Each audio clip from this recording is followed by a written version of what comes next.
Superman, Batman, and Wonder Woman canceled from the DCU. What the hell's going on? And it's not just a rumor. This comes from The Hollywood Reporter that delves into a rumor. Several, actually. Anyway, apparently Patty Jenkins' Wonder Woman 3 is not moving forward as DC movies hit turning point. New DC Studios heads James Gunn and Peter Safran are in the final stages of prepping their multi-year plan, apparently 10, ahead of next week's pivotal presentation to Warner Brothers' God King, David Zaslav. Look, there's Wonder Woman. No, wait. I'll do better next time. And we're moving on. So, call it Rebirth of DC Genesis. Maybe call it Identity Crisis or Flashpoint. But it's from a messy transition point. Yeah.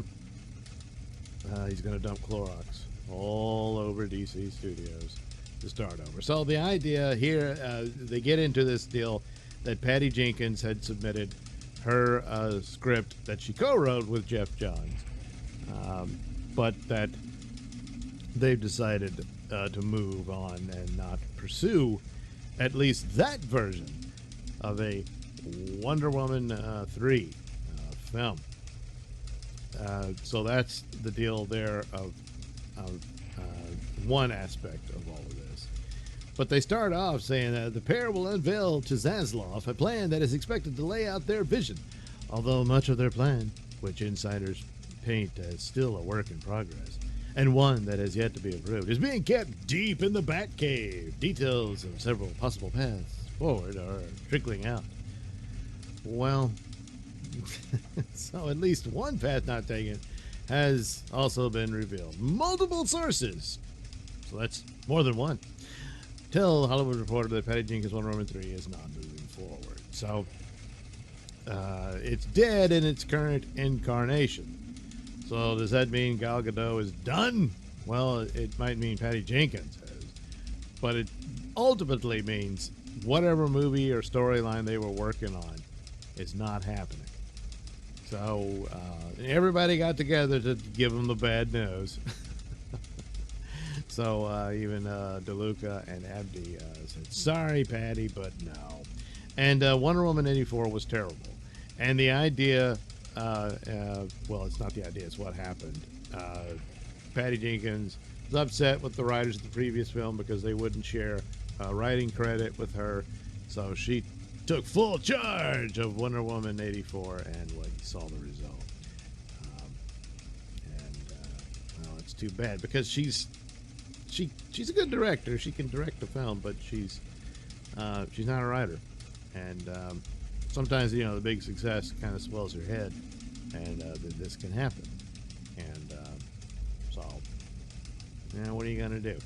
But also, it gets into the nitty-gritty of Gadot was on track for $20 million for Wonder Woman 3, while Jenkins would have received $12 million. So, hey, we're saving money on that. So, if that's one of the motivations here, not just that Wonder Woman 3 wasn't all that great, guess we'll never know.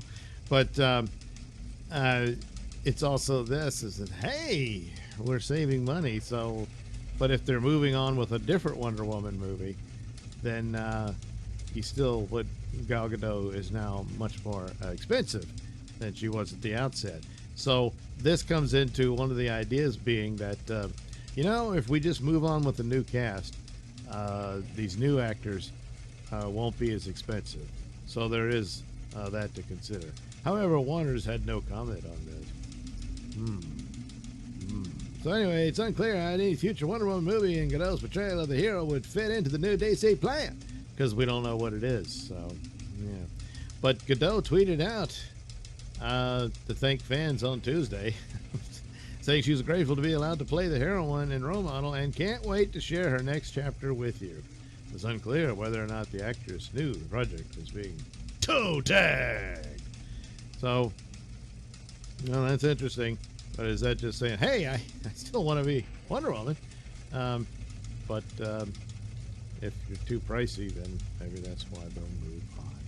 So anyway, the rest of the DC slate remains in flux. So first up, a build on the shuttering of Jenkins' Wonder Woman 3 is the closing curtain of the Snyderverse and the heroes cast by filmmaker Zack Snyder for Justice League. This one sees the shutting down of Man of Steel 2 with the returning Henry Cavill and having no more Aquaman fronted by Jason Momoa. Now, Aquaman was their $1 billion superhero movie. But word has it that the current Aquaman film is not tested very well, and they're trying to polish it and freshen it up and all that. But it might not do as well. But also, there's the stories that they want to recast him as Lobo because he'd be perfect in the role. I thought, why not do both? You know, I mean, he'd be in all the makeup and stuff, and you can make a little joke about how they look similar if you pair them in the same movie and stuff. But I don't know. Maybe that's the deal, and that'll be his last performance as Aquaman, as the narrative is from this set of rumors. The only thing we know for sure is the Patty Jenkins version of Wonder Woman 3 is now dead. The characters are to cameo in Flash, the highly anticipated time travel adventure movie, for reasons beyond the movie itself, but what are you going to do? Cavill shot his part for the cameo in September. I'm guessing they know this for sure. I'd heard it, and I thought it made sense that that's what he would do, along with the one he did for Black Adam, which we've already seen. But sources say there is a debate inside the studio as to whether or not to keep this cameo, and if its inclusion promises something that the studio would have no plans on delivering. So if they decided to go on without Henry Cavill, then yeah, it would be cut. Warner Brothers Insider cautions that no plans have been finalized and that Flash remains an unlocked picture, which means they're not done with it. So it's not finalized. So whether Cavill's cameo is in it or not has not been decided. So the Cavill situation is more than a little thorny, as the actor made a cameo in Black Adam. Yeah, that's not that long ago. The DC-centric movie released in October. The Monday after the movie opened, Cavill posted a video on Instagram where he announced, "I wanted to make it official, I'm back as Superman." And at the time, he was not incorrect. Warner Brothers was indeed developing a sequel for 2013's Man of Steel and actively meeting with writers. Andy Muschietti, who directed Flash, even expressed interest in sitting behind the camera for something that would have brought a tone similar to the hopeful and heroic colors of the '78 movie directed by Richard Donner, considered a benchmark in comic book movies. In fact, the current leadership team at Warner Brothers, Michael DeLuca and Pam Abdi, did desire one more go-around of the Snyderverse heroes, possibly even having another Justice League movie with those actors. But that was before Gunn and Safran began formulating their new and still in flux plan. Which, in flux, so nobody really knows anything except Safran and Gunn, which Gunn keeps saying. So, but look, they bound to have said something, so somebody, putting their ear to the door. I guess, I don't know. So, also unlikely is a sequel to Black Adam. Despite the hype surrounding the movie of launching a new corner of DC, a lot of it led by star Dwayne Johnson, the movie has only grossed $385 million worldwide. Insiders at the studio say the movie, which costs more than $190 million to produce, two sources pegged the actual costs at $230 million. Wow. Not including marketing. We'll be lucky to break even considering ancillary revenue, even if the movie does eke out a minimal profit. Any follow-ups in inherent rising costs dim the prospect of a sequel. Now, Johnson, they talk about how he intended to have his piece of the DC pie. And then his movie came out, and whatever it didn't open to it would have needed to be a massive opening for him to be in a powerful position to, have say-so over things that would counter the likes of Gunn, who hadn't, at least not officially, been brought on to be the boss of DC Studios at that point. So his voice in this has diminished for that reason. However, the perception of Adam turning a profit is is a conflagration now being waged in public, with Johnson tweeting the movie would net over $50 million after a variety story said the movie would lose over $50 million theatrically. I believe that's what he was referring to, because the movie is now available for digital download, and apparently did very well, at least in the lineup of the popular downloads of films. And so I don't know, does he actually have the numbers to make his case? Then that should win him something. But it wasn't this, it wasn't Marvel money. At least Marvel money in its heyday. And so I think they're moving more Gunn's in control, not Johnson. So a lot of the stuff that he had wanted is undoubtedly up in the air at the very least. So then it goes into that Aquaman might be the last round for Jason Momoa as the character, as he will then move into Lobo, which, Lobo's the type of character that would fit nicely with the style that Gunn has demonstrated in superhero movies. And it would be certainly a combination of superhero and Guardians of the Galaxy. And I've often said this Lobo is the type of character that could be, Deadpool and Guardians of the Galaxy combined. And certainly would attract the attention of Gunn, considering what he's done. So, but I didn't think that necessarily meant he couldn't be Aquaman again, but I guess that's their rules. I don't know. The Aquaman film still comes after The Flash, so if The Flash is supposed to time warp everything, then they have to introduce a new Aquaman at the end of that movie. But they've already shot it with Jason Momoa, and people don't want Jason Momoa as Aquaman. And then you gotta want it, even if it's a bad movie. What if it does very well? A lot of that's still up in the air. So anyway, part of the plan could entail a truly fresh start, having no baggage from any previous regimes as they set about resetting DC movies and shows. That, however, does not take into account the possible successes of movies such as Shazam, Fury of the Gods, which it could be, we don't know, on which Safran is a producer. Yeah. Yeah, he's going to want to keep those good. And Blue Beetle. Would that plan include forging ahead without the actors who inhabit those characters? Well, Blue Beetle it's brand new, so I think what's his name, Zolo's safe. And there's been screen tests, and people say he does very well in it. So it might be an okay movie and carve itself a little place there going forward. Observers are convinced the plan calls for an interconnected story universe because that's what Zaslav said he wanted. And that's the other thing. Zaslav said he wants Superman. So the idea of abandoning any of that, I don't think so. Because there's been talk of some of the screen tests of Blue Beetle is that they said there's no other superhero cameos in it, but they do mention the Flash in conversation and Supergirl.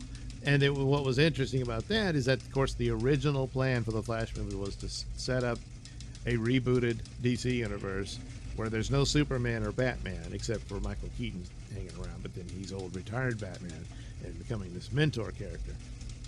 Whereas the Bat person of Gotham would be Batgirl, and for Metropolis, it's Supergirl instead of Superman.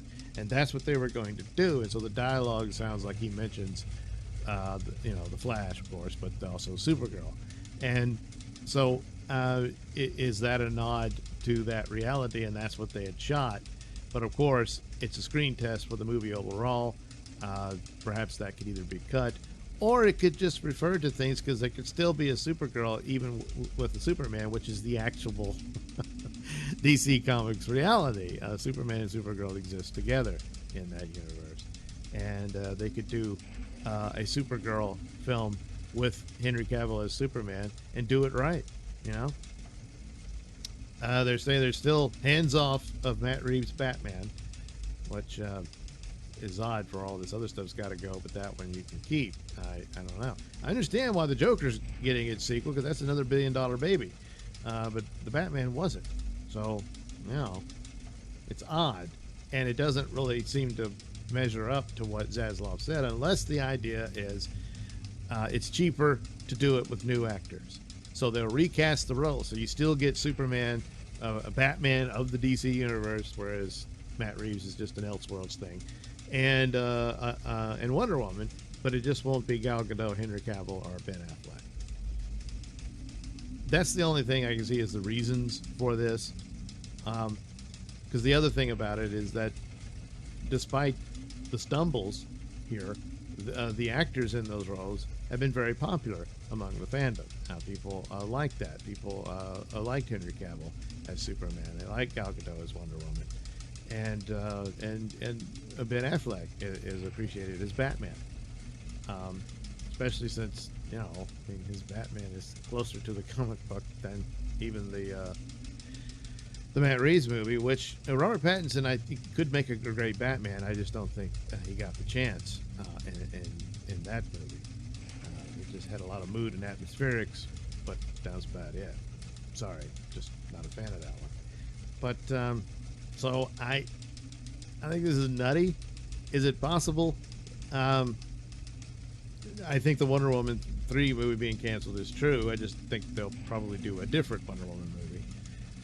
As far as retiring the cast, the only thing I can think of is the money, and that it's cheaper to go with new stars, and that's that. And then the only one left would be Jason Momoa, but he would be a different character. And Ezra Miller, that was done anyway, because he destroyed himself. So, but really, the big three were the ones that everyone cared about, and that's kind of sad. That's that. At least Wonder Woman got a pretty good Wonder Woman movie. Their first one was really good. Batman never got a movie, and Superman, well, man, still had its moments, but everybody really wanted to see him as a full fleshed out Superman in his own film. And well, I guess it'll just have to be someone else if this is the plan. That being said, this is all, by the article's own admission, rumor. And the plan's still in flux. So even the one they present to Zaslav might not be the plan going forward. I mean, especially he might look at it and say, I don't like this, I don't like that. This you can keep, that's good. That kind of thing. And if he wants to continue with those, and what if he wants, you know, Gal Gadot and Cavill and Affleck in there, or at least two of the three, then they're going to have to make it work with those. But then again, if it's the money, then all right, get someone else. And that could be all there is to it. The ultimate thing would be that it would be a more cohesive shared universe, similar to what Marvel did. And they could forge that out and make that work, as provided the stories are good and respectful of the characters and respectful of the fandom and all that. But it's given them an extra hill to climb up, since these established stars are already popular in the roles. It's just, you know, the outings weren't as good, which isn't their fault. So the money would have to be a very serious problem for them to do that, I would think. So anyway, that's about all there is to it. In a week, probably here. That was all BS. Whatever, but whatever they're doing, I'd better get Superman right. I would prefer it be Henry Cavill, but if they cast someone else, okay, but you need to get on that as soon as possible and get it right. If you don't, yeah, you might have a cool Lobo movie here and there, stuff like that, but that's about it. And because the floor is wide open, everybody else is just crashing. Marvel, yeah, they were king once, but they're not watching the throne anymore. It's up for grabs. All you got to do is go get it.